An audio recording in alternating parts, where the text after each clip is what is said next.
lonely deep inside, and I wanna talk about it. Can I trust you on my side? Cause I wanna talk about it. Dude, can you keep a secret? Keep a secret. Can you keep a secret? Keep a secret. Can you keep a secret? I wanna trust you.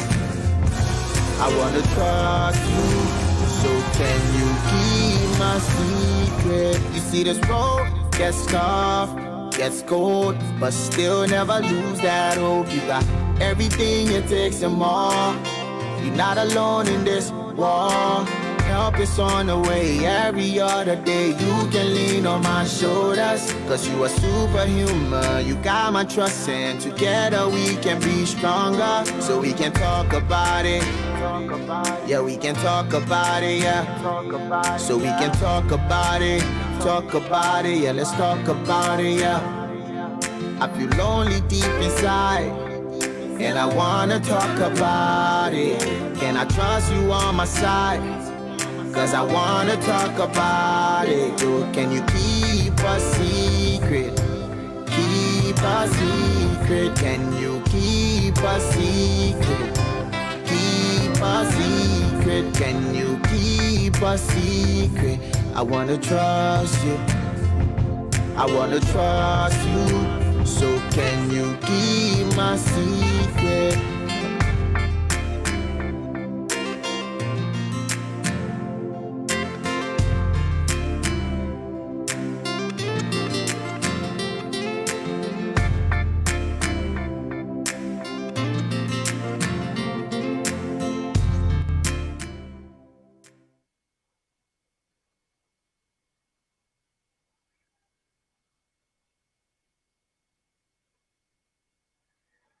Hi, everyone, and thank you for tuning in to Psycast Diaries.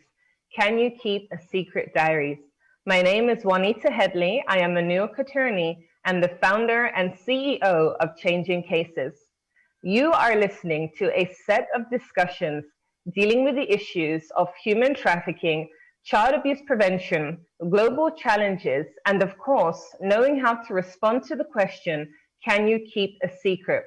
Over the following weeks and months, I'm going to take a look at some hard-hitting topics with a view to educate, empower, and inspire you to change the way that you think, act, and respond to better safeguard the children in your world. Stay tuned until the end of this show, where I'll be sharing with you how you can get a copy of my new book, Can You Keep a Secret?, how you can find out more about my weekly Zooms and my podcasts, and of course, about the following episodes and how you can have your questions featured on the show. Today, I'm truly excited to welcome an amazing individual who I've had the tremendous honor and privilege of meeting in Hollywood and in London, England, Academy Award-winning director, Jeffery D. Brown. Jeffery, thank you so much for being here. Great to be here with you, Juanita. Thanks for doing a show like this to let people know. Absolutely. I'm really excited to have you. And I trust that the audience will be educated, empowered, and inspired by all that you have to share today on the movie Sold and the work that you have been doing, and particularly about your knowledge and expertise where human trafficking is concerned, particularly in India and Nepal. Now, for those of you who've seen these shows before, you're used to me using a cell phone device and having multiple things going on at the same time. Today, I'm using the laptop, so I'm hoping it's going to work. And as you know, I need some grace as I'll be reading his bio, but instead of from the laptop, I'll be reading it from the phone. Jeffery D. Brown is a director and writer. When Jeffery saw Born into Brothels, he was deeply moved. As he walked out of the theater, he fully realized that he wanted to make films which could help real children. He quit directing commercials to follow this idea. When he read the National Book Award nominated novel Sold, S-O-L-D, in one sitting, he knew right away that is exactly what he was looking for. A film which could help children who were forced into the sex industry. He optioned the novel the next day, and that was 6 years ago. Jeffery's connections to Nepal and India run very, very deep. This was 6 years ago, and he traveled to both countries as a 10-year-old. His American father was a pediatric epidemiologist, I hope I've said that right, who worked for Save the Children, CARE, and UNESCO. Jeffrey saw a great, sorry, the phone is so small, I'm struggling to read here. Jeffrey saw a great deal of the world as he grew up. His stepfather was a Ugandan magazine editor of Bengali descent. Jeffrey spent 7 years in Uganda, growing up, eating Indian food, and meeting through his stepfather many of the literary friends such as Paul Theroux, Wol Soyinka, Nadine Gordimer, and others. I'm hoping I'm saying it correctly. When Jeffrey returned to America at 12, he began making films. In high school, he made some 40 films. Then he attended NYU Film School. His student film won Best Film at the NYU Festival. His second film was funded by an AFI grant and later was awarded an AFI fellowship to intern with director Peter on the Dead Poets Society. In his early 20s, Jeffrey worked on a film called Beirut, the Last Home Movie, which won Best Documentary at Sundance and aired on Frontline. Next, he then worked for CBS News in war-torn Nicaragua. Brown's first dialogue shot a film, sorry guys, the phone is giving me technical difficulties. Okay, let's try that again. Brown's first dialogue short film was a short film adaptation of a book called Molly's Pilgrim. It won an Oscar for Best Dramatic Shot. Next, Jeffrey did an after-school special for CBS called What If I Am Gay? It won 2 Emmys, one for directing and one for editing. Directing episodic television followed with shows such as LA Law and The Wonder Years and many others. He then executive produced, co-wrote with Finn Taylor, Pontiac Moon, starring Ted Danson and Mary Sternberger for Paramount.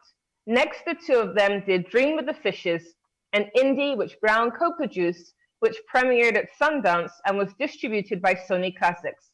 As a director, Brown has won numerous awards, an Oscar, Best Dramatic Short, 2 Emmys for the After School Special and The Wonder Years, a Peabody, an AGLA, a Cine Golden Eagle, among others. He has directed 17 hours of television shows and over 200 commercials, many with child leads. Sold is Jeffrey's first narrative feature film. Jeffrey is interested in films that can drive movements and create social change. He has worked extensively with veterans with PTSD. Sold places the audience in the shoes of a 13-year-old girl who is tricked and trafficked into a brothel in Calcutta. It shows the brutal process girls endure as they are systematically forced to comply. Roughly 2 million girls are trafficked each year. Their average age is 14. This happens everywhere. Many suffer from post-traumatic stress disorder, and a large percentage of rescued girls have HIV or AIDS. Jeffrey has met hundreds of survivors of child abuse, trafficking, exploitation in India and Nepal, and he hopes his film Sold can galvanize a movement to address this horrific reality. Finished. Success, finally, I got there in the end. Jeffrey, is there anything you'd like to add to what I've just shared? Anything I missed out at all? No, I don't really like to talk about my bio much. I think it's much more interesting to talk about the issue of modern day slavery, which most people think is a thing of the past, but actually there's literally millions of people enslaved all over the world, both in labor slavery and sex slavery. And our film, Sold, is about a child from Nepal, from a very poor Dalit family. Dalits are the lower caste in Nepal and India, and they are often the poorest of the poor. And when your family is struggling for livelihood, often kids are sent away to work as servants to wealthier families. And so this family is duped into thinking that their daughter is going to work as a domestic servant, and she's instead taken to a brothel and forced into prostitution against her will at age 13, which is unfortunately a very common occurrence in many countries, including the US, including developed nations as well. So what we have in the US is we have 50 states in the US, and only 25 of those states consider a victim of human trafficking a child under the age of 18. Only 25 of the states consider her forced into this as a minor. The other 25 states consider her criminal, even though she's been preyed upon and forced into this situation by traffickers and criminal gangs often, or one person who's duped her into this. And I feel that since we've jumped straight into talking about Sold, it will now be a good opportunity for us to actually show the trailer for those who have not yet had the chance to see the movie. I know not everybody knows about Sold, and in fact, I watched Sold a number of years ago, and for me, the movie is brilliantly shot. In fact, as you would know, Jeffrey, I've showed it all around the world, but there's still so much who've not yet had that opportunity to see the movie. And in fact, truth be told, it was shot so powerfully. Many of the people in my audience are moved, and quite frequently I do have individuals who will walk out during the movie. Typically they tend to be females, and sometimes of Indian or Bangladeshi or Pakistani origin, but it really hits home. And what I find is that although the movie is set in India, the reality, what people need to appreciate and realize, is that human trafficking, exploitation, abuse, kidnapping, it is not just limited to developing countries. And one of the challenges that I faced, particularly in the US when showing this movie, is that there were certain organizational groups who were a bit reluctant because they didn't want to continue to push that mindset that many people have, that this is a third world developing problem. They really want to focus on the fact that it is happening, as Nita Bells would say, in our very own backyard. So I know we do have the trailer here. It'd be amazing if we can show that now. And then we can go into discussing a little bit more about Sold, how it came into fruition. In fact, for those who did miss one of our previous sessions, we had actually Patricia McCormick come on and share about having written Sold and the inspiration where that came from, her experience in India, and even the fact that she was unfortunately a victim of sexual abuse in her younger years by a Catholic priest. And when she shared that story, I was disheartened to hear about what she had gone through, but even more so because we know that there's often a lot of negative talk concerning abuse in the Catholic Church. But for those of us who are in the fight against abuse and exploitation, we know it is not just an Indian problem when it comes to trafficking, and not just a Catholic Church problem when it comes to abuse. All of these issues are indeed widespread. So I'm hoping that we have the video ready so we can show the trailer and then we can continue with the conversation. So Genesis, if you can cue the video, that'd be fantastic.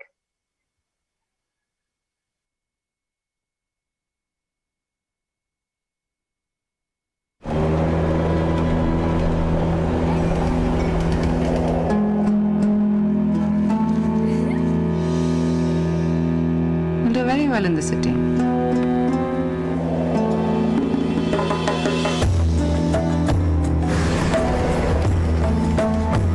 Stay close.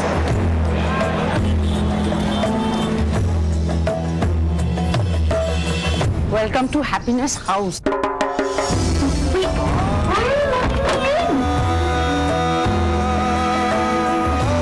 Give yourself fully. That's how a goddess serves a god.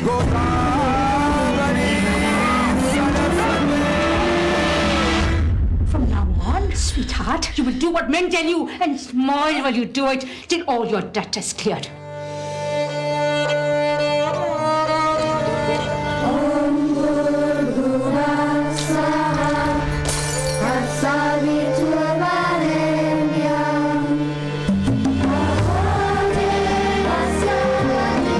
Now, after 5 years, I'm going back home. 5 years?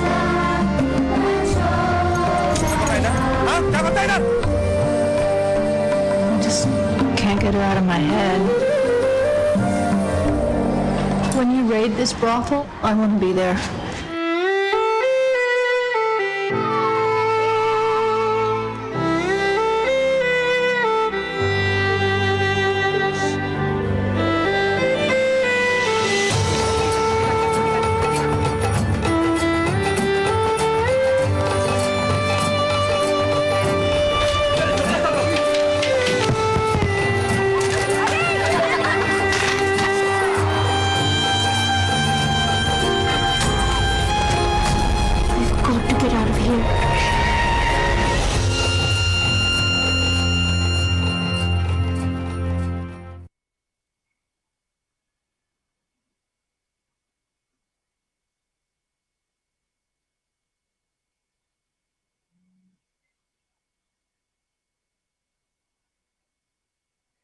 Jeffrey, can you tell us how the movie first came into fruition? Where did the idea come from?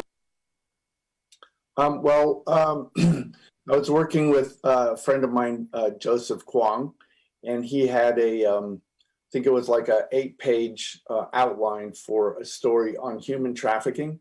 And I had found that a family friend, Sissy Swig, had hosted a conference on trafficking on the radio.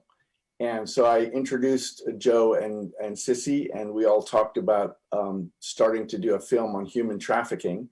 That meeting was on like a Thursday, and Sissy agreed to kind of give us the go-ahead for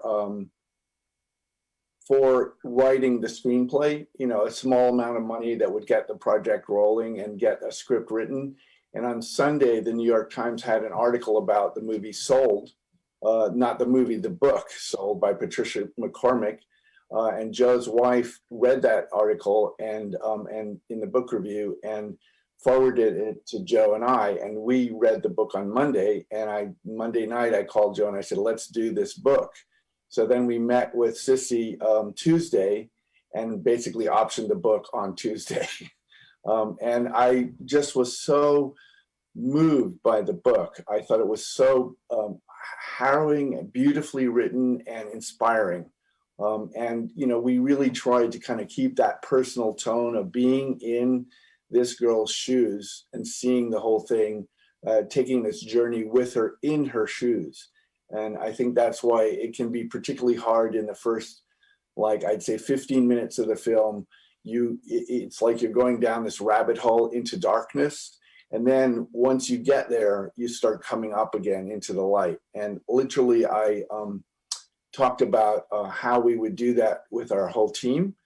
So we kind of literally used darkness and artificial light to create this feeling of descent into a kind of hell realm. And then you kind of come up as the girl grows in her power and sureness of herself and figures out how to get the hell out of there and rescue others. So it's this descent and ascent. And I think a lot of us in our lives go through very, very difficult periods. And that is actually the test of our mettle as human beings. And this girl never loses her faith, and her connection to her mother is very strong, which gives her the strength and power to connect with others. And then she figures out how to escape. And I think it's amazing because at the end of the day, you may have an idea, but it takes a team of people for the idea to come to fruition. And in fact, even when I think about how I first met you and first heard about Sold, in fact, I heard about Sold, the movie, some years ago when I was actually traveling to India for the very first time. And I remember one of my friends in the Bronx, New York, we worked together in immigration law. And I was a volunteer at the time. And she invited me to attend her church. I'd never been before. And so I said, sure. It was around the Easter time. I said, absolutely. And at that time, I was really looking for confirmation. Is India where I'm supposed to go? And even a few weeks before that, I had been at a church service on Easter Sunday, and they mentioned India, which had no relevance to Jesus dying on the cross. Went to a different church service. They had a missionary talking about India. Went to a different church service that my friend invited me to. And at the end of the worship time, one of the pastors or one of the leaders, she showed the book trailer, the trailer we've just seen, the movie book trailer. And she actually shared that she had been in touch either with Jane Charles or yourself, and that they had a house in India, and I believe it had the very same name. I think it's Hope House. She said, we've got a home in India for girls, and it's the same name as in the movie. And when I heard that, I was amazed. And then who would have known that years later, here I am with you on Zoom, talking about Sold and just thinking about the impact that it has had over the 6 or so years. All that was done, I believe it truly is making an impact. Although there are people who are triggered, people who walk out, I believe that it is educating people very much on this topic. Of course, having attended the screening in Hollywood and being a part of the audience who heard the panel, I know that there were some challenges, particularly with filming and with the spaces and the noise and the festivals and all that was going on. Can you share with us a bit about some of the challenges that you had with regards to the logistics of film Sold in India?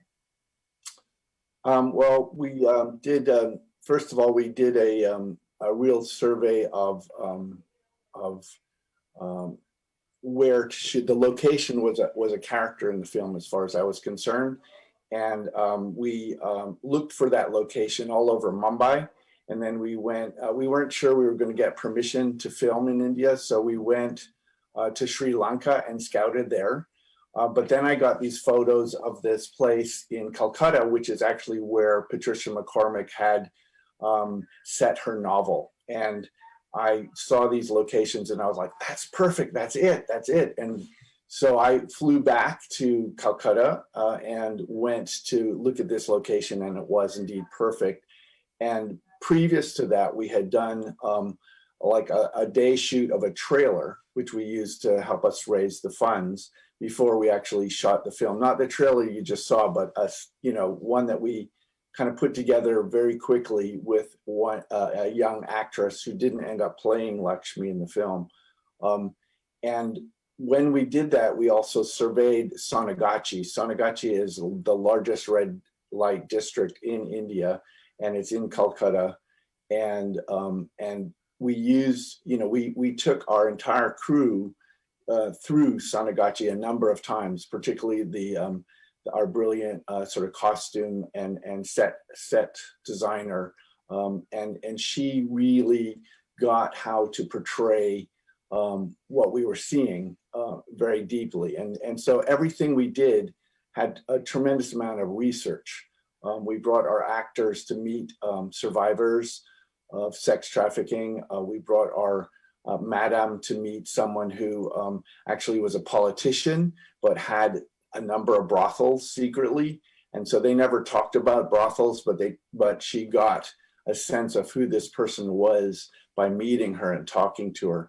The police inspector, same thing. We brought him to talk to people who actually go into brothels and secretly ascertain whether there are children there, and then set up rescue operations. So everyone was, we all did a great deal of research, but when I did my research, I went to about 7 NGOs, and I probably talked with about 100 kids who'd been trafficked, but I saw about 2,000 of them in the NGOs. And as I went deeper and deeper into this, I got more and more angry as a human being that we could exploit others of our children, other people. And what I wanted to do more and more was make sure that this film did real things in the real world to help real children. And I think that's really powerful. And it's amazing because every one of us, I believe, there is a calling upon our lives, and it's whether we fulfill that. And whether it's in film, whether it's in writing, I think it's amazing when you can use these platforms, your skills and talents, to not just to educate, but also to be able to protect. And as Gandhi says, be the change you want to see. And it starts one person at a time. And I believe when people watch the movie, they may come to be entertained, but at the end of it, I believe it truly does tug on the heartstrings, and it really impacts. And I think it's amazing what was done, that this book has come to life, come to fruition with all the efforts that you guys put in, with research, with the funding that was behind it. And I believe it really will continue to make a mark for many, many years. Now, I know that you mentioned it was an experiment in finding out what one film can do in moving people to action. What are the intangible and tangible results of the journey of making Sold, both for you and the audience that you reached? Well, for me, I would say it was very empowering, because suddenly I was actually living the dream of what I always thought I would be doing with my life. So helping others through being a storyteller. The experiment was quite successful in many ways. And what we managed to do with the film was we raised some funds for a woman named Samantha Kincaid to go multiple times to India and Nepal to train survivors to help heal other survivors. In other words, they're being trained in modalities that can heal post-traumatic stress syndrome. And what better more trusted person than a fellow survivor of sex trafficking to help heal the wounds and scars of what that journey creates inside the psyche. So we trained 25 women in Nepal and 25 in India, and those women are now working with women all over India and in Nepal as well, and helping others kind of come to wholeness themselves. And for me personally, it was a journey of, so there's a book I read called The Hope by Andrew Harvey. And Andrew Harvey wrote this beautiful book on spiritual activism, combining spirituality and activism, and also about the rising of the sacred feminine and how that needs to balance the world and the out of balance patriarchy. And so I looked at this film and this journey as a sort of inner journey of one where I could reclaim the sacred feminine in myself, which is being more than doing, listening more than speaking, and caring about my world in a deeper way. And I'm still on that journey, but I feel like women globally are waking up in a very powerful way right now, and I really look to women leaders as the way humanity will survive. So it's made me much more of an advocate of women globally. It's made me an avid and active feminist. And it's a beautiful book, which I think is quite inspiring because it combines the spirituality of India and also Christianity. And it talks about Gandhi and Martin Luther King, and it talks about how when you're an activist, you can actually burn out, because if you use fire to fight fire, it's going to implode, it's going to burn you out, and it won't necessarily help heal the world. But if you can become love, if you can balance, the sacred feminine and sacred masculine inside yourself, it actually feeds your soul. And so I'm still on that journey of healing myself.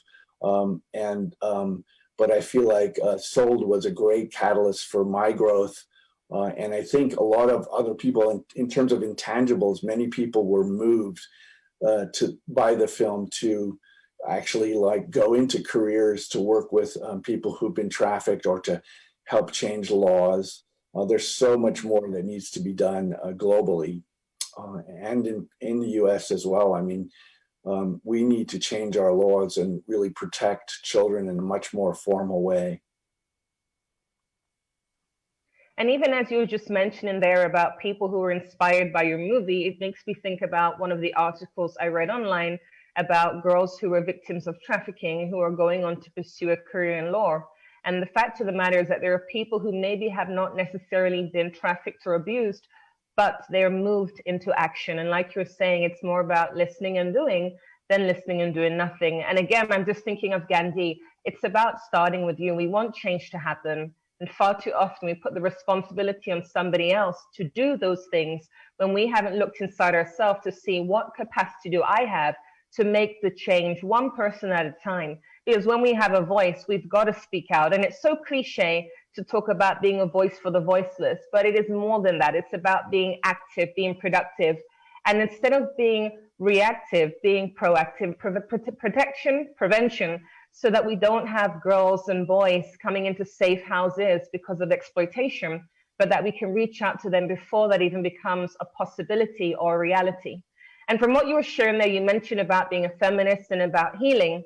I'm interested to know, how has your personal trauma and your ancestral lineage of trauma and your self-healing affected you as a cinema storyteller? Well, I think all of the problems in the world come from ancestral trauma. And so the first step that you really have to do is to work on healing your own heart. You can't become love in action if you haven't really done the inner work of healing your own heart. And I think a lot of us spend a lot of time sort of leading very active lives, but running away from the pain, numbing the pain or the feeling of unworthiness or not being enough. And until you sort of go into that and clean that up inside your own heart, you're going to keep being limited by your ancestral trauma. So my dad was a pediatric epidemiologist. He worked in, with many organizations to help children, refugees in refugee camps. But he personally was, pretty severely abused by his mother. And she was pretty severely abused by her father, who was a Russian Jew. And he was conscripted and forced into the Russian army. And if you were a Jew, you didn't serve in the army for 3 years like the Russians. You served for 25 years. And if there was a war, you were marched ahead as cannon fodder so that the Russians could figure out where the cannons were. So he escaped. He made his way across Europe at night and came to America, but he had internalized racism. So he had his sort of shame of being Jewish and anger had internalized the racism against him.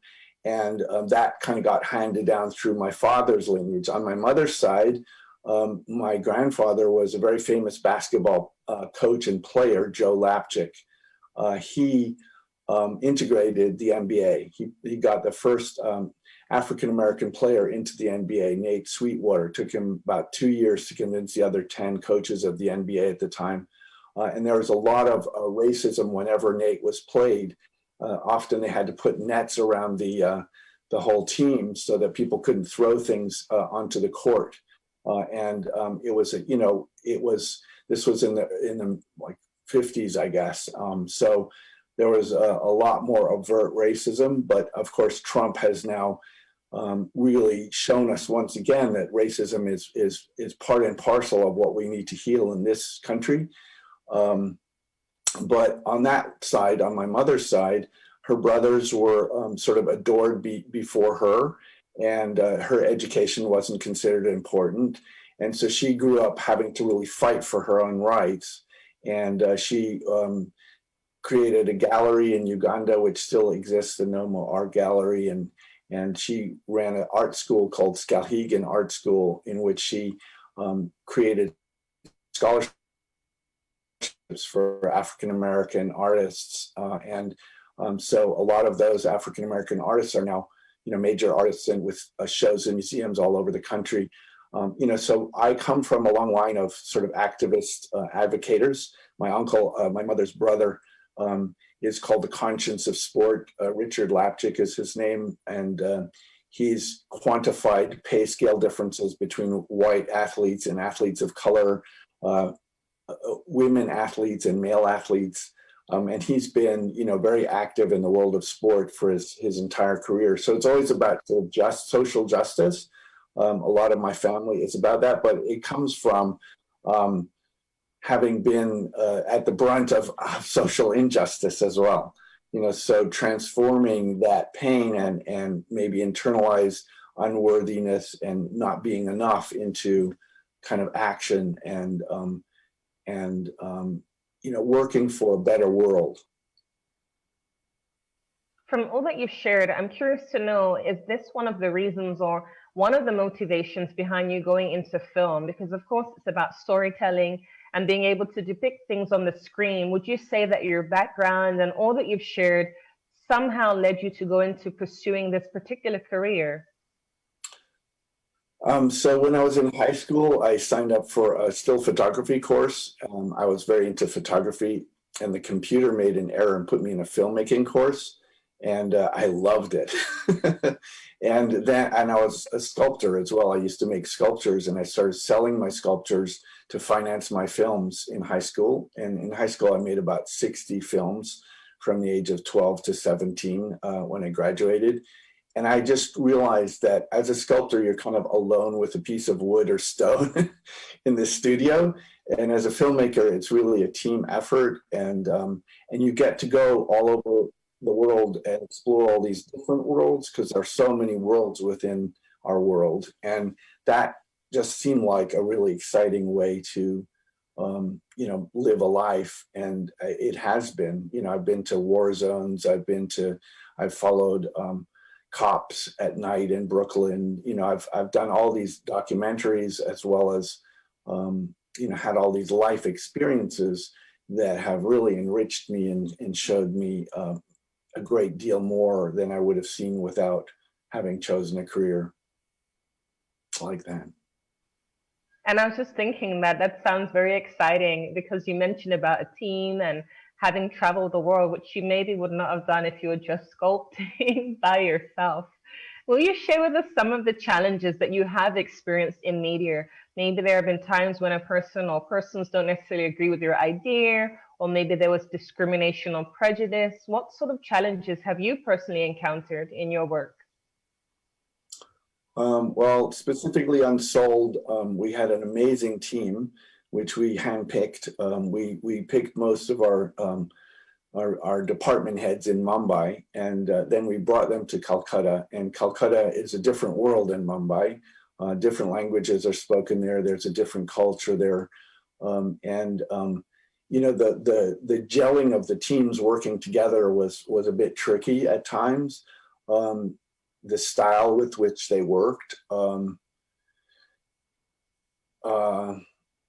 the accents of all my Indian actresses were quite diverse, and so unifying and making them speak in English with the same kind of accent was a bit tricky. So we did some dialogue work, especially with the kids. The boy that played Harish, the little boy, actually didn't speak any English at all. And so we had to literally tell him the words and how they would be emphasized in what he was saying, because he didn't know which word meant what. So we did line readings with him, but he was actually more experienced as an actor than most of us on the set. He was only, I don't remember how old Saptarshi was, maybe somewhere between 7 and 10, but he had done 2 series as an actor. And so he had incredible depth of experience as a child actor. And he was really a great soul. Anytime anyone was singing, he would start to dance. And he just brought a lot of love and life to everything. And the girl who played the lead, that was the biggest thing, is trying to find her. I knew that the whole film was basically on her shoulders. And I was really looking for someone who could plumb the depths of sadness and pain, but also who had this intelligence and grace and life and joy innately. And all of that sort of came together in the young woman that we cast. She had never acted before in a film, but she had performed a lot with her family and danced a lot. Her dad's a composer, singer, songwriter, and her mom's a singer. And so she was, she had grown up performing and was very, very good at, that was just a natural thing for her. That sounds really amazing. And I remember the film, I've seen it like a million times. And the little boy was so cool. And I remember being in a movie theater in Trinidad. The screen was filled with people. We had 250 seats, but they had put us in the wrong room. So they put us in a room with about 300, and we had 280 people turn up for this free screening in Trinidad and Tobago. And I remember people would actually clap and get really excited when the little boy would do things on the screen. He really came to life, and I felt people truly connected. And that's what's so amazing about great cinematography. When you read a book, it's your imagination that brings it to life. When you have talented people like this young boy, that is really amazing. I want to ask, though, does he now speak English fluently? What happens next? What's the end of the story with regards to him? So I haven't been in touch with Saptarshi since we made the films, but he's a very bright light. So I would imagine that he would learn many, many things and have a really exciting life. He inspired all of us. And he inspired me too. What would you say is your greatest motivation? What is it that drives you forward? Well, I think now it's really about so I think in the end, all really powerful films and art are about love.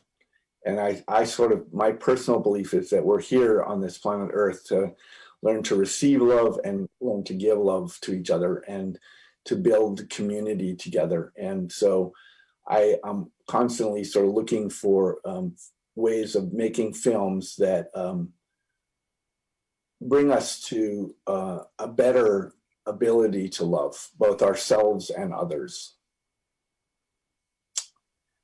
Thank you for sharing that. And even when you spoke earlier about love in action, it makes me think of Greystone Bakery in Yonkers, New York. And Greystone have been around for decades. In fact, what a lot of people don't realize is that their brownies are found in Ben and Jerry's ice cream. And when I spoke to someone who works in Greystone, she shared that they have a principle of love in action, which is the reason why they hire ex-convicts by empowering them and giving them a second chance and an opportunity, which I think is a truly amazing thing. Now, I know that you did win the Academy Award for Molly's Pilgrim. Can you tell us a little bit about the film and what it was like to have won this award? I mean, I'm amazed. I didn't know that you've been doing film from 12. And of course, you're not going to tell us your age, but this is before the days of the internet and cell phones. So I'm amazed. Tell us more. Well, actually, next week is my 64th birthday, so I'm happy to tell you my age. And we're going to play the Beatles song in our family. Will You Still Love Me when I'm 64? I feel like the Academy Award was something I really didn't anticipate. I remember the premiere screening of Sold when we finished the movie. My executive producer said, "We're submitting it to the Academy." She told me that night. And my initial reaction was, "Oh, that's a fat chance of that." And I laughed internally. And then I said to myself, why limit her love of the film? If she believes in it, isn't that fantastic? Like, those were the two voices that literally happened instantaneously. And when we got nominated, I watched the other films we were nominated against. I think there are only 2 other films. And I watched them at the Museum of Modern Art in New York. They had a screening of the 3 films. And I listened to the audience and I thought, the audience really liked our film. And I think we're going to win. But I didn't tell anybody this. And when we won, it was very surreal going up on the stage. And you sort of have this, this timer in front of you that like tells you how many seconds you have to talk. And it goes by like that, and I was looking down at the audience, and there was Akira Kurosawa, Jack Nicholson, and all these people that, like, Akira is my all-time film idol, still is. I just love his films. He did Seven Samurai and Rashomon and so many, Ron, so many incredible films. And there he was looking up at me, and I was looking down at him, and I just kind of lost it. Like, suddenly it all became real, I think up to that point, I felt really honored, but it was sort of not very real. And I think what happened was after I won, I think I was terribly embarrassed and afraid, because now I had to top myself. And so I remember keeping my Oscar in a closet for a number of years and being utterly embarrassed, that my first dialogue film won an Oscar, and the pressure that created. It was like an albatross around my neck for a year or two. Because my ego was like, whoa. And now, I'm still grateful that I won, but it doesn't really mean anything to me. It's helped access. It's helped me to access others if I want meetings and things like that. But I have it right here on my desk with my Emmys. Right. This is to tell myself, you're worthy. Don't doubt, because the single biggest thing in front of an artist is always their own fear and their doubt and their own worth and their own fear and doubt in what they're creating. And that's often the battle. It's an inner battle to get through your own fear and doubt so that you can create. And you have to create from a place of play, a place where you feel safe, where that sort of inner child in you feels really welcome to play fully. and then you have to revise it with the critic. But the critic often, in me anyway, is very harsh, and it can be very useful in refining the work, but it can paralyze you and keep you from creating. So that's the dance that I think every artist does. And there's a concept. I've spent a lot of time studying with indigenous teachers of many different cultures. And there's a concept in all kinds of spiritual traditions of the hollow bone or the hollow reed, which is essentially for the energy of life or the divine to come through you. And what you're trying to do is get out of the way and not block it. And it's a kind of deep listening that you go into from the heart. And meditation has been a huge part of my process. Also, trauma healing with the therapist. In fact, later today, I have my therapist, Bart Rubin, and I've gone into really healing the trauma in my own heart to be able to be more honest and authentic, because I feel like from that place you can create real trust with others, and go deeper. And my job as a director is always to bring out the power of the soul of the person that I'm working with. And so I am a kind of, not really therapist, but like someone who is rooting for them to be their fullest self and their bravest self, to take courageous expressions of who they are within the film that we're making together. And I really appreciate your transparency, because I was going to actually ask about therapy when you spoke about all the trauma that your family have gone through. And I think that it's really amazing for you to actually speak about you having therapy today with Bart, because even with the lockdown, there are so many people right now whose mental health is being affected. And I believe that it's really good to focus on the positives, because otherwise we become consumed with the negatives. And one thing I have observed that is positive with regards to the lockdown is a lot more people are speaking about mental health. A lot more people are speaking about their need or their lack, or the fact that they need someone to talk to. And as you said, even in your work as a director, you connect with your people, with your crew, with your team, with your cast, not so much as a therapy, but almost as, because it's about having that listening ear. Every one of us needs someone we can reach out to. And oftentimes, because of trauma, sometimes that we're not aware of, we definitely do need someone like Bart to be able to help us to work through it. And even when you made reference to fear, for me, I think of fear as false evidence appearing real. And quite often that stops so many men and women, boys and girls, from taking up that vision, from taking up that desire, whatever it is, because they're frightened that what if I fail? And I heard something along the lines of, there's a drink in the UK called 7-Up. It's a lemon soda. And I heard it took him 7 attempts. He didn't give up. And even most of the greatest inventions, it started with failures. But those who succeeded, they continued on and continued on. With all the work you do and the place you've been and the stories you've heard, has there been anyone or any set of stories you've heard about or survivors you've met that has truly affected you, maybe given you sleepless nights? Because when we think about trafficking, exploitation, it is a very, very dark world. And sometimes when I read things, it really does get to me. But when you're desensitized, you can sleep well at night. Have you ever had any traumatic story that kind of pushed you almost over the edge because you were powerless to have done anything, for example? Yeah, so yes. So when before we shot the film, I was in touch with a number of NGOs in India, and different people had made introductions. And one night at 3:30 in the morning, I got this call.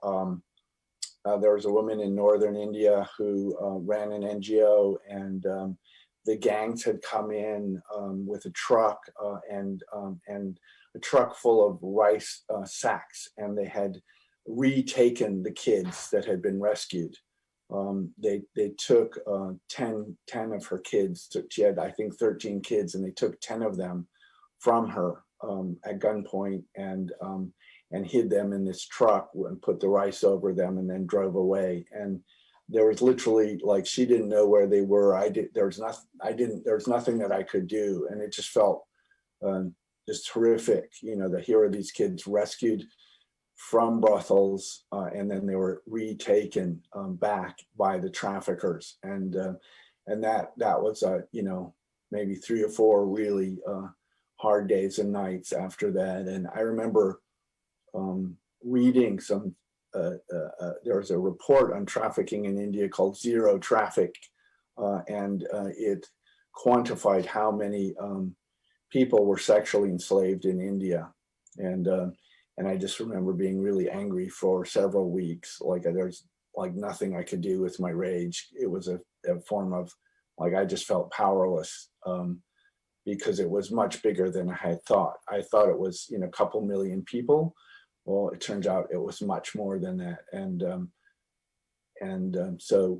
a lot of them were 18 and younger, a huge percentage. So yeah, there's definitely been times when I felt really upset and have lost sleep. But I think that there were also equally times when I went into a rescue facility called Sanlap in Kolkata, and I came in. I went to that place several times because I felt like most of the kids that were rescued from brothels in Calcutta went there, and so I went there a number of times to meet them, and that's what sort of gave me the strength to make the film and to transcend any difficulties in making the film, because I was doing it to honor them.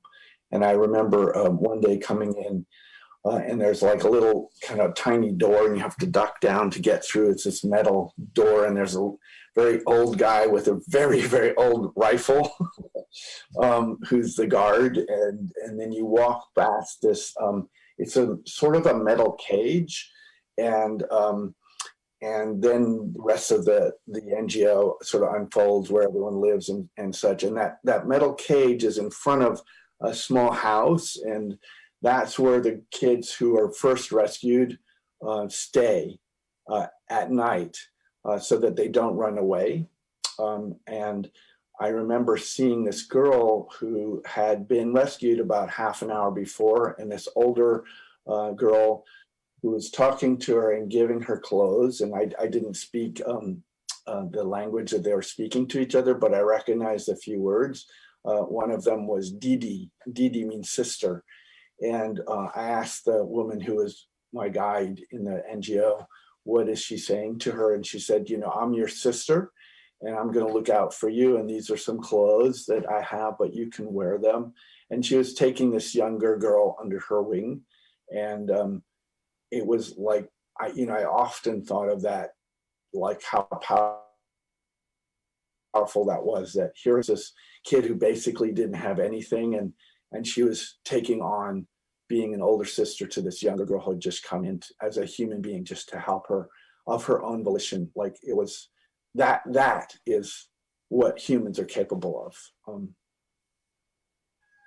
And even as you're sharing there, I was thinking about how often in my personal experience that the most generous people that I have encountered are often those who have very little. And for me, in fact, my favorite country in the world, it's not the Philippines, it is India. And I've been there many times over the past 5 years or so. And the hospitality of the people, the generosity of those living in slums, it just blew me away. And I feel there's a lot of good that we can share about India, but unfortunately, the media tends to portray all the negatives. And that is not the reality, because there's so much great things being done in that country. A lot of change is happening, legislations, even with regards to child labor laws. So a lot is being done. And I feel we really have to focus on the positives. No country is perfect. The US has its problems and the UK, but India is making steps in the right direction, which I think is really fantastic.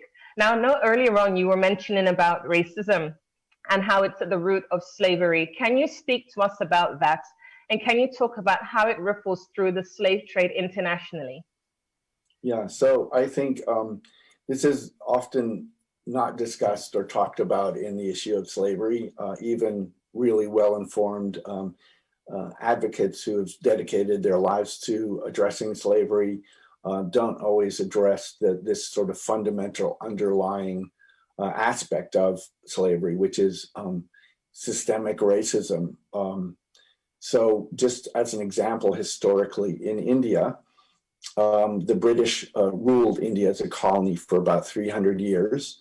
And all the red light districts in India have, in the center of the red light district, a temple.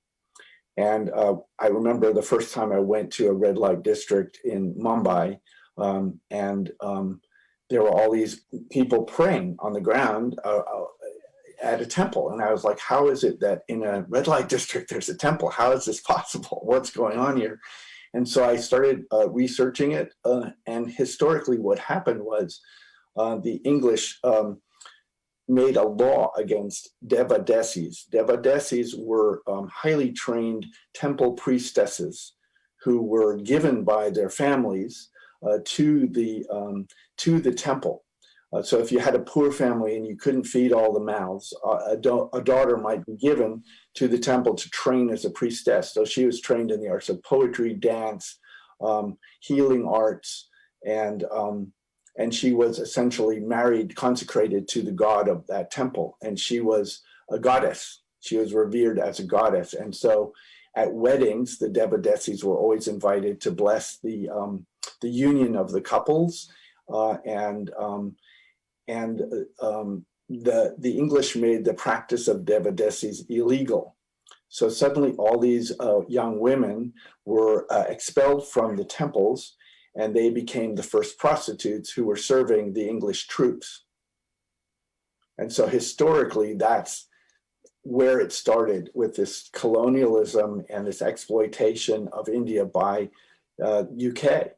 And in the US, you know, we have a legacy of slavery, of Blacks being brought to America to work in the cotton fields, and you know, they built the White House, for instance.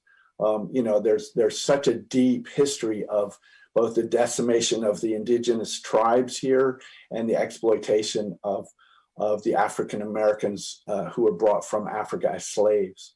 And that racism is still prevalent. So, you know, a lot of the pimps are and prostitutes in the US are people of color. They're poor.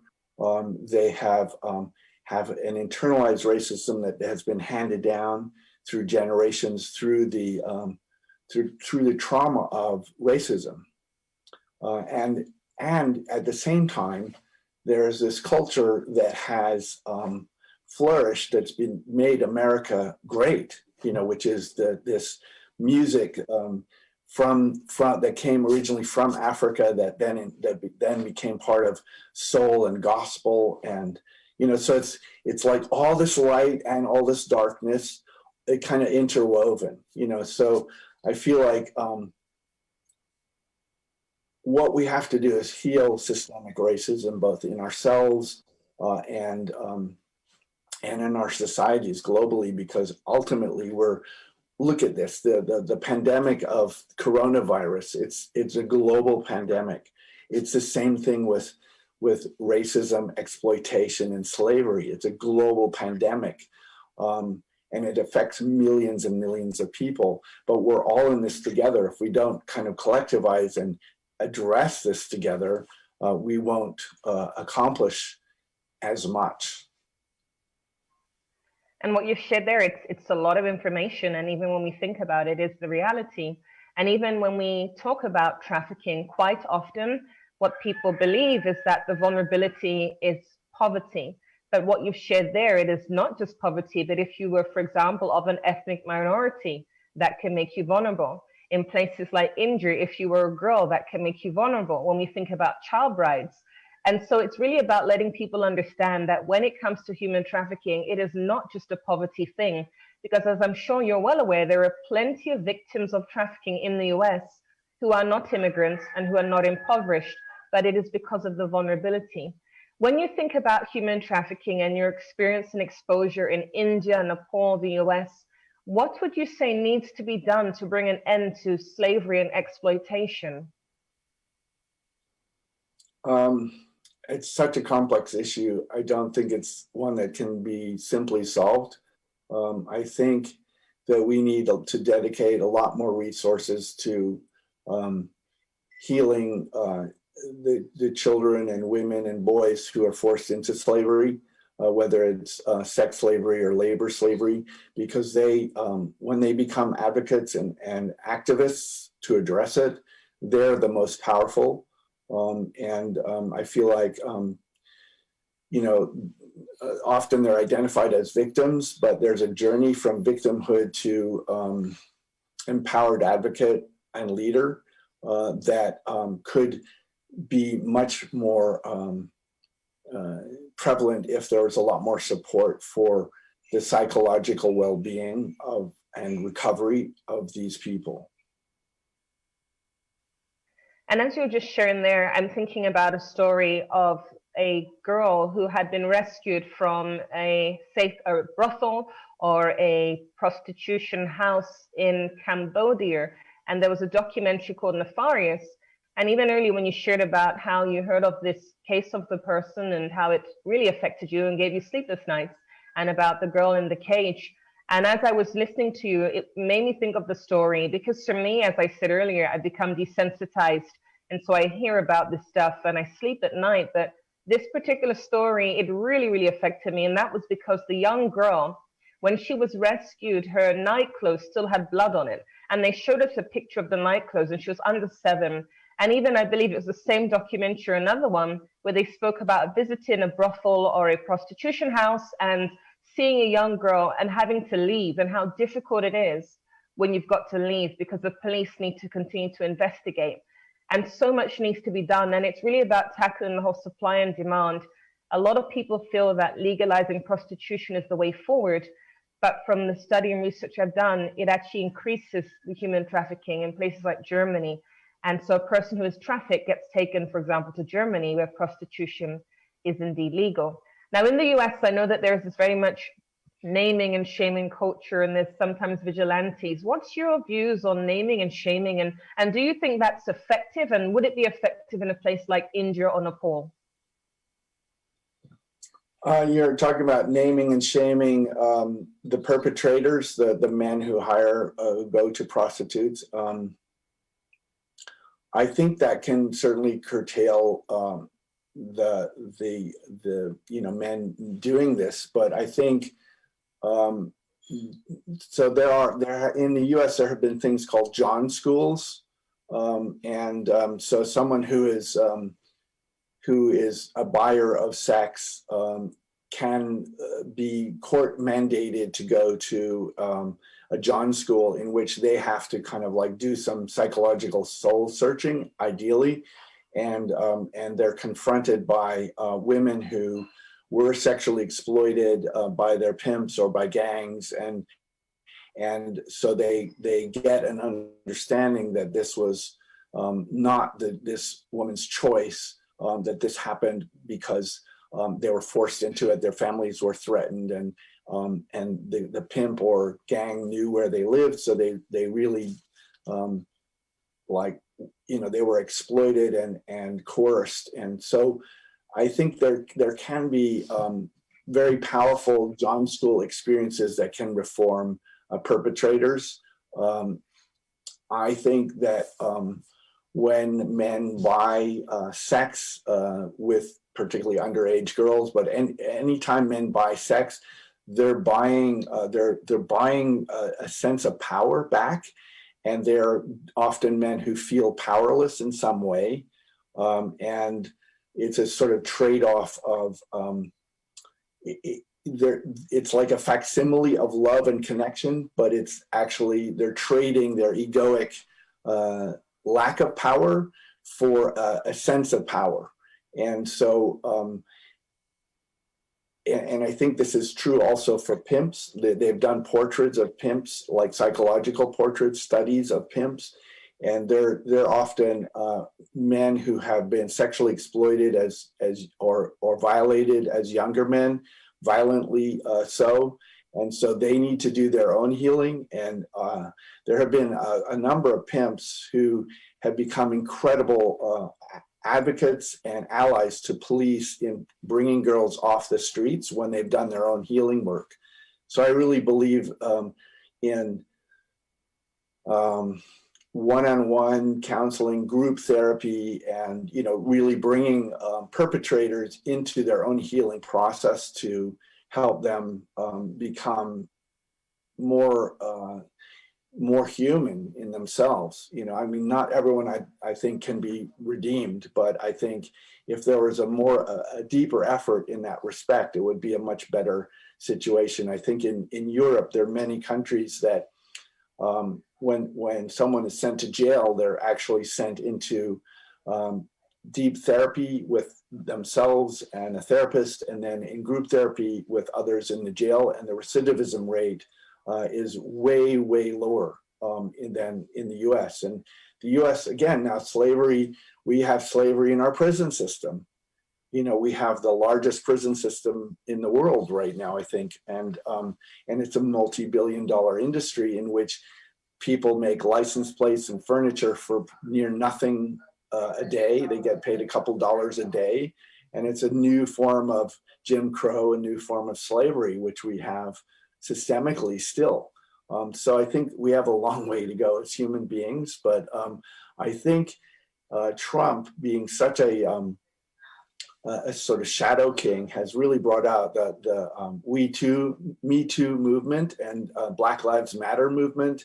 And now these Chinese shootings, the Chinese people in the US have started protesting all over the country. And, Biden has elected a Native American to Interior Secretary. We're making progress. It's incremental, but it's happening nonetheless.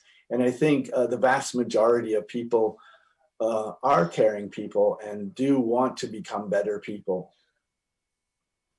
And as you're sharing there, I'm just thinking about how you made the comment that slavery still exists inside the prison walls in the United States. And many probably wouldn't perceive it that way, but that is most certainly the reality, and not just in America, but in other parts of the world. I did not realize they were being paid absolutely nothing, because where I am in St. Vincent and the Grenadines, we have inmates who bake bread, who work on vehicles, who make tables and chairs, and they're learning skills. And for me personally, I believe in giving them an opportunity to become a positive member of society, often behind prison walls if they are not allowed to leave. But I feel that there should be the opportunity for a second chance. And what a lot of people don't realize is that a person who ends up in a life of crime, they may have started off as a victim of an ACE, adverse childhood experience, abuse, domestic violence. And even what you shared there, a lot of us would have had no idea that many of these pimps were victims of sexual abuse or sexual violation. We often don't see it that way. And from what you're sharing, I'm curious to know, do you believe in the death penalty? From the way you're speaking, I don't think so. But if you don't believe in the death penalty, what do you think is a suitable penalty for perpetrators of trafficking?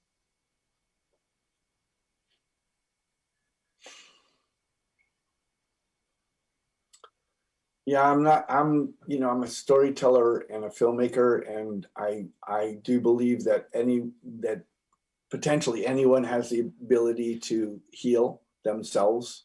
So I always approach it with the idea that forgiveness and love are the most powerful forces in the universe. But at the same time, there are people who have been traumatized to such an extent that they no longer have they're sociopaths. And I don't know if you can redeem everybody, because the brain actually changes its structure with trauma. And if there's a very extensive trauma, it's possible that it could never be undone. So I don't believe in the death penalty. I do believe in redemption and forgiveness. But I also feel like people and children have to be protected by the society. So there's a delicate balance. I think if there were more programs in prisons like meditation, therapy, group therapy, I think we have a lot of addictive behavior in our society. I think pornography is really prevalent, and it's very prevalent with young kids. I think that there's a lot in our society that grooms males to objectify females. And I think a lot of that needs to be addressed. There are women who believe if there's a serial rapist, then they should just be simply castrated, and that would prevent them from doing this anymore. I personally feel like when you have someone who's doing that much damage, it's like the expression "hurt people hurt" and "healed people heal." So if we can all get to a deeper level of our own healing, we can make our society, our world, our families safer, better places, and we can stand for life, creativity, life, play, joy, happiness. The antithesis of brutality, domination, violence, subjugation. All of those things are all we want as humans is connection. And when connection is dominating another person, it's often because there's a tremendous amount of trauma that person who is the bully has had. And even as you're sharing there, I was thinking about the whole castration topic of conversation. And for me, I don't believe that solves anything, because the person can still continue to perpetrate sexual offenses against another. And even what you're sharing there, it makes me think about a tree. And to know a tree, you've got to go to the root. And as you keep saying over and over again, the trauma, when we get to the root cause, the root reason of a person's behavior, there is a possibility that they can change. And yes, it's true, not every person will change, but being given that chance through healing, through therapy, then it is highly possible that they're able to become a productive individual inside prison walls. I think that's really crucial and important to say. But even as you're sharing there, I can see why your cast and team will come to you for advice, because you're very knowledgeable, and I certainly appreciate what you've been sharing today. And I feel that you've really given a different perspective compared to the other guests who've come on the show, because the fact of the matter is every person has trauma. Every person has had some difficulty in their life, and there are many of us where it will affect decisions we make later on. There are many of us where, unfortunately, it may cause us to make destructive choices against ourselves or against others. Now, I'm interested to know, if you were able to change two things in your life, what would they be?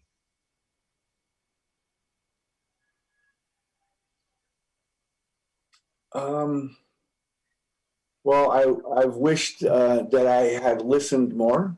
I think part of my trauma as a child was not being heard.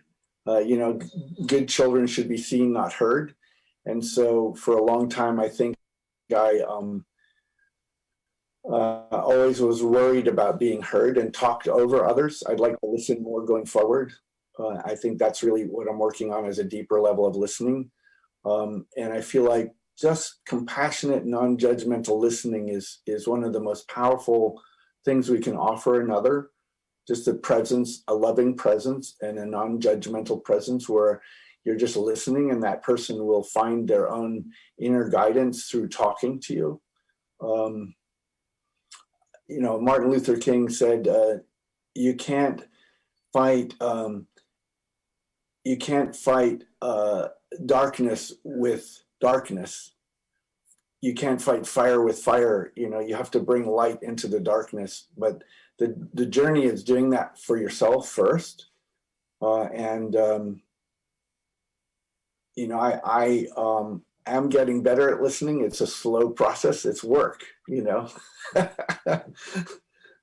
right now in COVID, my son is living with us, and he's been a great teacher to me. He's about to be 27 this year, and he's kicking my butt to become a better listener and to be non-judgmental and to be really kind and present. And I think we can learn a tremendous amount from our children. My daughter is an amazing teacher also. If we as parents stay out of the light of our children, because they come in with so much light, and just augment it and reflect back how extraordinary they are and how powerful they are, then we can actually be taught by them and grow from them, because they're the sort of better next iteration. And I do believe in life. I feel like we're always moving forward. And even as you were just sharing there about being non-judgmental and listening, I was just thinking that we have two ears and one mouth, and far too often we don't use the two ears that we have. We use the mouth to overcompensate. And it's about listening. And I think being non-judgmental, that is key, because even when a person makes reference to castrating a pedophile or rapist, you've not actually listened to them to understand what has led them to make those very negative choices. You've judged them. And it's not about justifying the behavior, but it's about understanding. And even as you spoke of forgiveness, that reminds me of a story of a woman in the United States whose twin daughter, one of them, died as a result of a drink driving accident. And the individual in question, he was arrested, charged, and imprisoned. And so this mother traveled around the United States, and she would actually share about her personal story with regards to drink driving. However, she felt something was missing. And so she actually went back to the courts and asked him to be released early. And he was released early, and now they travel around the US together, which I think is a beautiful thing. And there's a song that came out of it. She told her story to Matthew West. He is a singer, I think, from the UK, and he wrote a song. Obviously, it's called Forgiveness. And it is very powerful because it says when we have unforgiveness, we are imprisoning ourselves. And then it says that a prisoner can be set free, which is literally what happened in the story. And a lot of people don't realize, they think that unforgiveness is actually towards the other person, but it's more like eating rat poison and expecting the rat to die. And that really does not help anybody. And so you saying that, I think, is really important, because when a person who maybe hasn't experienced trafficking, abuse, or violence or sexual violence of any form, they often don't know what it's like to be a victim survivor, let alone a perpetrator. And so they may feel, if I'm angry towards this person, then that does justice for the victim, but far from it. It is a process. And of course, with therapy, those victim survivors can get to that place of healing and, of course, forgiveness. What is one thing that you wish you could do right now? If you had the finances, the time, the resources, what is one thing you wish you could do right now? We know you want to listen more and love more, but what is one thing you wish you could do and is a possibility if things change? Well, I believe, so the last thing I did was a film called The Wisdom Weavers of the World. It's a 12-minute film of indigenous elders that came together on the island of Kauai to discuss the future of humanity and what are the issues confronting us. And they all said the same thing, all these elders from many diverse traditions from all over the world. They said, we need to become love, and humans won't survive unless we make this shift in consciousness. And in many indigenous cultures, they greet the stranger or another as my other self. If you do a direct translation of what the greeting is in their language, it means hello, my other self. And if we all started, thinking of each other as brothers and sisters and as literally my other self, like mirrors for each other. So I've always had this dream of having all kinds of beautiful retreats all over the world that had indigenous elders come and bring us back to a connection to nature. Like they all their traditions have very many ways of sort of becoming part of the hoop of life again. And I think we all internalize a lot of fear from our trauma, and we have sort of forgotten our divine abilities as human creators, that we were created in God's likeness, and because we are God goddess, we can create Eden here. That's the whole point, is to create that beauty of cooperation, of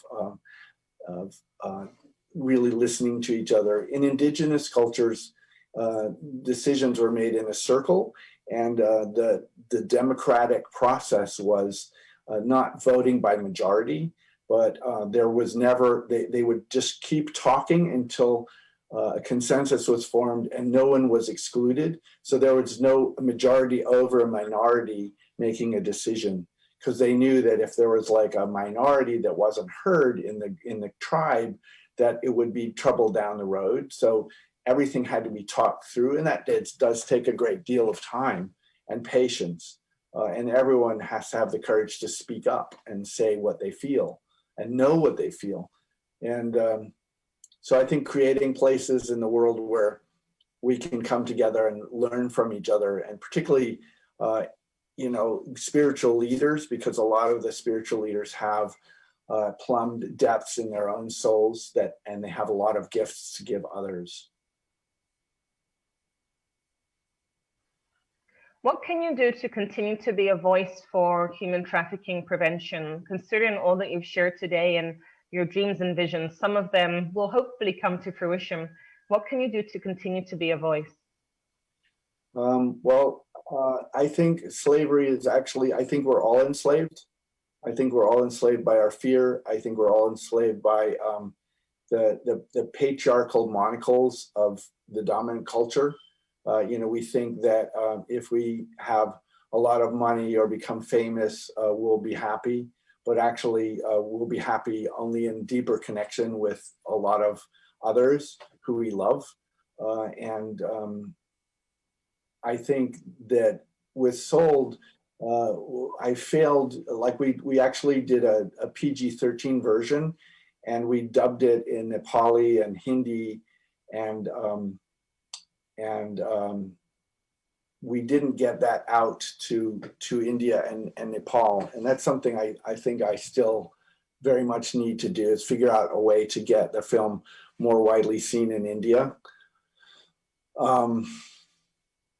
And I think, as I become freer in my own heart and start undoing the manacles of fear around my own heart, I'll be able to help liberate others from their slavery by telling my story more directly and telling stories in films more directly. And I want to thank you, because even just you sharing so transparently, I think that really gives a human touch, because there are people who will admire all that you've accomplished from the age of 12 and will think that you're just a perfect human being who's doing great work, when in fact there are things that you struggle with and there are steps that you're taking to become a better person. And I think that's really encouraging, because every one of us is a work in progress. We're all in construction. None of us is complete. And at the end of the day, as you said, we all have giftings and talents. There's all a calling on our lives. It's whether that really does come to fruition. Now, when you think about all you've accomplished since Sold and your plans and aspirations concerning yourself and your own healing, what comes next? What do you see? Despite the lockdown and those restrictions, what do you see for the future? What's next? Well, I'm writing a movie with my wife. She's a very good writer, but we've never actually collaborated as equal collaborators. And she's a much better writer than I am. So we're working on this script together called Stray Cats, based on a story that I lived through when I was about 17. So it's a story I've wanted to tell for a very long time, and we're in the process of writing that screenplay. It takes place on a Greek island, and this young boy has a girl that he loves very much, who they've broken up, but she kills herself, and she's a drug addict, and he didn't know this when they were together, and he feels terribly guilty about her killing herself, and her ghost appears to him, and he helps her cross over, and he kind of goes deeper into his own healing with the help of these two women that he meets, who kind of bring him back to life. Is that based on a true story? Because you mentioned a ghost. So I'm wondering, is that what really happened when you were 17, that you saw a ghost? Well, I didn't see it. I heard it. She overdosed, and the day after she overdosed, I heard this voice suffocating in my room, and not being able to breathe.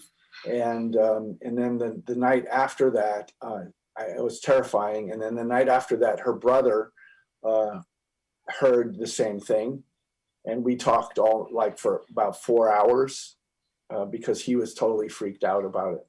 And then about 10 days later, we found out in the autopsy that she died of suffocation.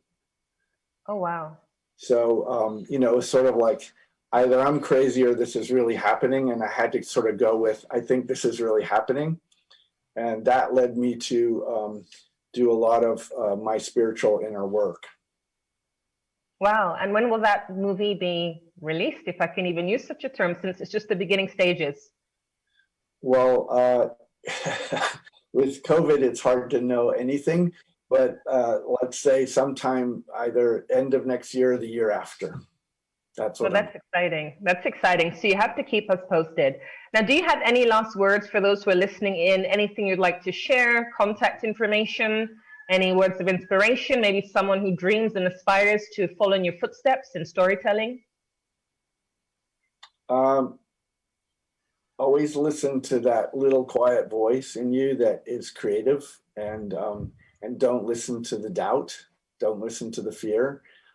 Find people who can become mentors to you, to encourage you to be your best.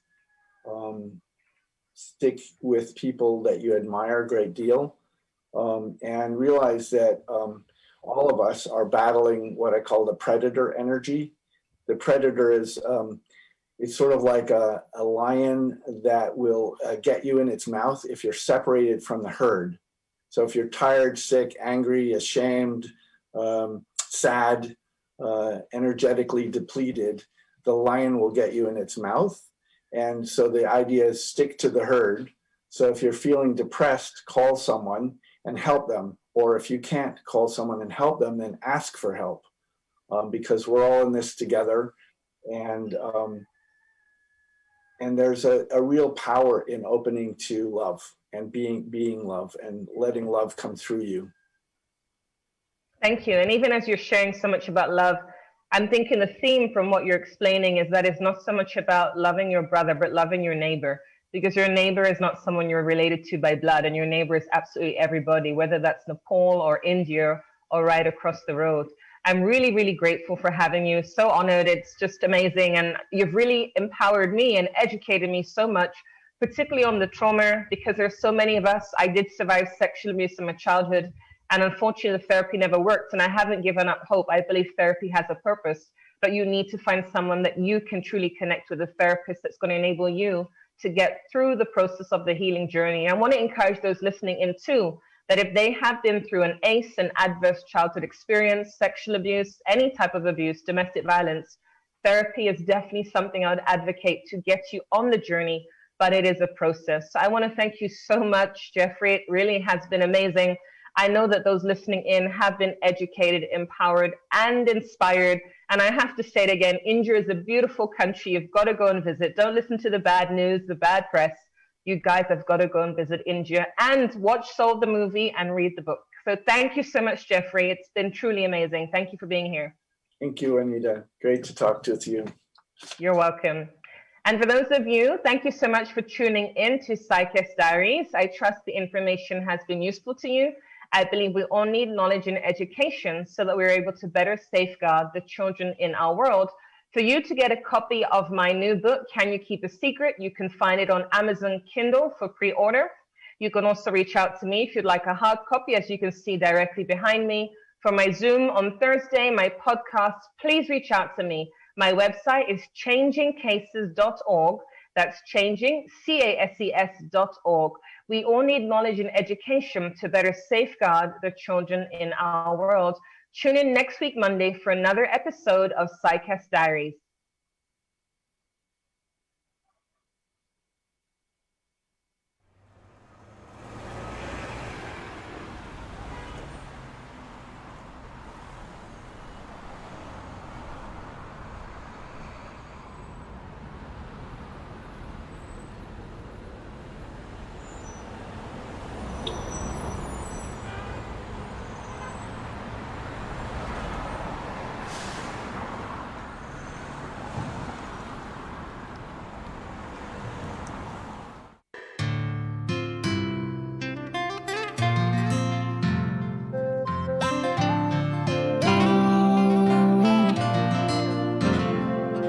I feel lonely deep inside, and I wanna talk about it.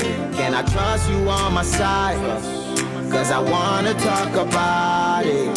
Can you keep a secret? Keep a secret. Can you keep a secret?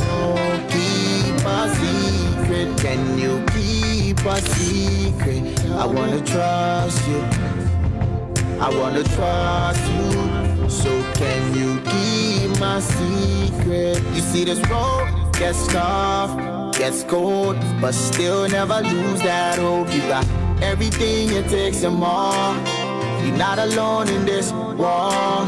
Help is on the way every other day. You can lean on my shoulders, cause you are superhuman. You got my trust and together we can be stronger. So we can talk about it. Yeah, we can talk about it, yeah. So we can talk about it. Talk about it, yeah, let's talk about it, yeah. I feel lonely deep inside, and I wanna talk about it. Can I trust you on my side? Cause I wanna talk about it. Can you keep a secret? Keep a secret. Can you keep a secret? Keep a secret. Can you keep a secret? I wanna trust you. I wanna trust you. So can you keep my secret?